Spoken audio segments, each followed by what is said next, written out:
നമ്മൾ 10 തരുമ്പോൾ 12 കൊടുക്കാൻ തയ്യാറായാൽ ഇവരതിനെ 20ഉം 30ഉം ആക്കാൻ തയ്യാറായിട്ടാണ് നിൽക്കുന്നത്.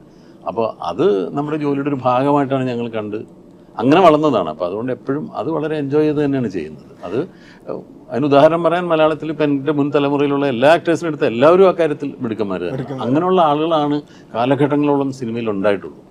നമ്മളെ തന്നെ റിപ്പീറ്റ് ചെയ്യാതിരിക്കുക, നമ്മളെ തന്നെ അനുകരിക്കാതിരിക്കുക, നമ്മളെ എപ്പോൾ കണ്ടാലും ഒരേപോലെ ഇരിക്കുക, അതാണ് നമ്മൾ പ്രേക്ഷകരോട് ചെയ്യുന്ന ഏറ്റവും വലിയ ദ്രോഹം എന്ന് പറയുന്നത്. നമ്മളെ കണ്ട് നമ്മളടുത്ത സ്റ്റെപ്പ് എന്താണ് ചെയ്യാൻ പ്രേക്ഷകർക്ക് മനസ്സിലാവും. നമ്മുടെ അടുത്ത എക്സ്പ്രഷൻ പോലും എന്താണെന്ന് പ്രേക്ഷകർക്ക് അറിയാം.